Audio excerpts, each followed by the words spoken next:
नमस्कार विद्यार्थी मित्रांनो, मी अमोल दैफळे। आज आपण अभ्यास करताना येणाऱ्या समस्या आणि त्यावरती आपण काय केलं पाहिजे जेणेकरून आपला अभ्यास होईल यावरती व्हिडिओ असेल। शेवटपर्यंत नक्की बघा, 100% फायदा होईल।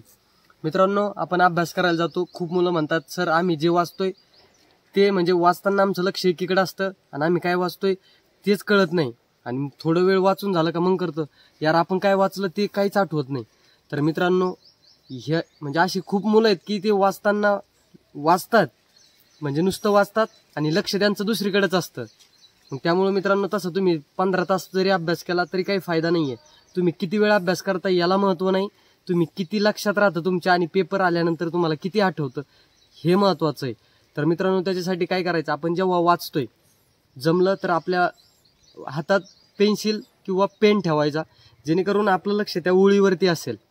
ही एक गोष्ट करून बघा आणि जेव्हा वाटतंय तुम्हाला आपलं मन भटकतंय लगेच त्याला सांगायचं, म्हणजे आपल्याला लगेच कळतं ना आपण वाचतोय हा आणि आपलं मन दुसरीकडे, लगेच त्याला सांगा नाही यार आपण वाचतोय काय, मग मतलब काय राहणार। त्यामुळं ती एक गोष्ट करा, पेनाचं हे करा, वापर करा। त्यानंतरून सुरुवातीला होईल काही वेळ आणि जेवपर्यंत तुम्ही त्याला तसं मी सांगितलं त्या वेळेने जाल तर 100% मित्रांनो ती तुमची सवय मोडून जाईल। त्यानंतरून दुसरं, आपण वाचायला लागलो, खूप मुलं म्हणतात सर आम्हाला झोप येते, म्हणजे वाचता वाचता झोप लागते। तर मित्रांनो, त्याचं कारण काय, तुम्ही ग्राउंड करताय, ग्राउंड केल्यानंतर तुम्हाला थकवा येतोय, तुम्ही प्रॉपर रेस्ट घेत नाही, त्यामुळं तसं होऊ शकतं। आणि तुम्हाला जर अभ्यास करताय तर तुम्ही कंटाळवाण्या मनाने जर अभ्यास करत असाल तरी पण तुम्हाला झोप येऊ शकते। जर तुम्हाला वाटतंय आता थोडी आपल्याला झोप येतेच आहे तर 15 ते 20 मिनिटं किंवा अर्धा तास जरी तुम्ही झोपलात तरी काही प्रॉब्लेम नाही। एकदा तेवढी 15-20 मिनिटं झोप पूर्ण करून घ्यायची, त्यानंतर तोंडावरती पाणी विणी मारायचं, फ्रेश व्हायचं आणि पुन्हा मनाला सांगायचं नाही आपण जे करतोय ते जमणार आहे आपल्याला ना, आता झोपायचं नाहीये। आणि मग झोपताना तुम्हाला जर एखादा टॉपिक रटाळून वाटत असेल तर तो टॉपिक चेंज करायचा, पण अभ्यास थांबवायचा नाही किंवा मनाला मग आणखीनच मनाला हा यार मला झोप येते मला झोप येते असं जर सांगत गेलात तर मग मेंदू पण तेच करतं जे आपण सांगतो। ही एक गोष्ट, ते जर केलं तुम्ही तर तुम्हाला झोप पण येणार नाही आणि वाचताना आनंदात, म्हणजे आपण किती आनंदी आहोत हे पण महत्त्वाचं, गरज आहे हॅप्पी राहणं महत्त्वाचं आहे अभ्यास करताना, ग्राउंड करताना। जर हॅप्पी नसाल, तुम्ही जर ट्रेस घेत असाल तर मतलब नाही मित्रांनो। त्यामुळं होता येईल तेवढा अभ्यास करताना, ग्राउंड करताना आनंदी राहायला शिका। त्यानंतरून आणखीन मुलं म्हणतात सर ते झालं जेव्हा वाचतोय तेव्हा आठवतं आणि जेव्हा पेपरला जातोय तेव्हा काहीच आठवत नाही, म्हणजे जेव्हा पेपर सोडवायला जातोय तेव्हा। तर मित्रांनो, पहिलं वाचन केल्यानंतर कुणाच्याच लक्षात राहत नसतंय, जेवढं राहील तेवढं 10% जरी लक्षात राहिलं तरी सफिशियंट आहे।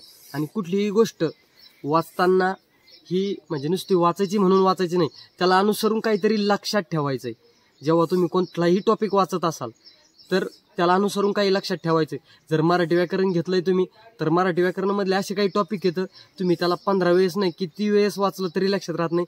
जे टॉपिक महत्त्वाचे असते ते पाठच करावं लागतात, विशेष विभक्ती असतात, त्याचे प्रत्यय असतात, हे नुसते वाचून लक्षात राहत नाही, ते पाठच करावं लागते। वर्णमाला ही पण पाठ करावं लागते। आणि ठीक आहे, तुम्ही म्हणला शब्दार्थ जर गेलात तुम्ही, एक शब्दाबद्दल शब्दसमूह म्हणी ह्या वाचून लक्षात राहतात, म्हणजे थोडं जरी वाचलं तरी आपल्याला पर्यायातून त्याचं उत्तर आपण काढू शकतो।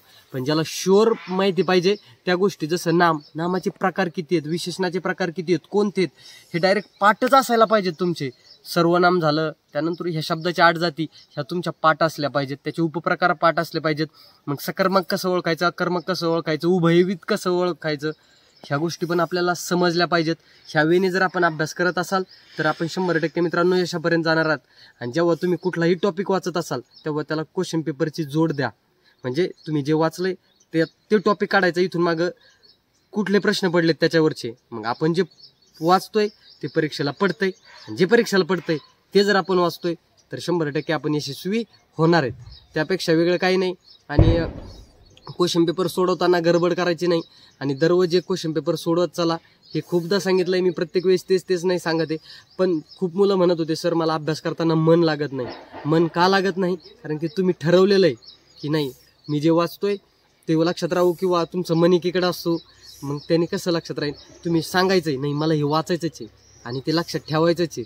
जेव्हा तुम्ही असं सांगणार आहे ते केल्याशिवाय मला पर्याय नाही आहे, तेव्हा 100% मित्रांनो तुमच्या लक्षात पण राहणार आहे आणि ते आठवणार पण आहे। अशा वेळेने अभ्यास करत राहा आणि स्वतःहून बहु करून घेऊ नका, मला झोपच येते आणि माझ्या लक्षातच राहत नाही, त्याला आपल्याला ऑप्शन नाही आहे. जोपर्यंत आपण अभ्यास करणार नाही, जोपर्यंत आपण त्या गोष्टी लक्षात घेणार नाहीत, तोपर्यंत आपला रिझल्ट हा येणार नाही आहे.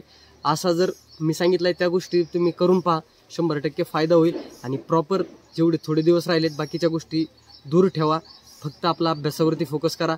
नंतरून आपलं आयुष्य पडलेलं आहे बाकीच्या गोष्टी करण्यासाठी. चला, ह्या वेळेने अभ्यास करत राहा, 100% तुम्ही यशापर्यंत जाणार आहात. जय हिंद, जय महाराष्ट्र.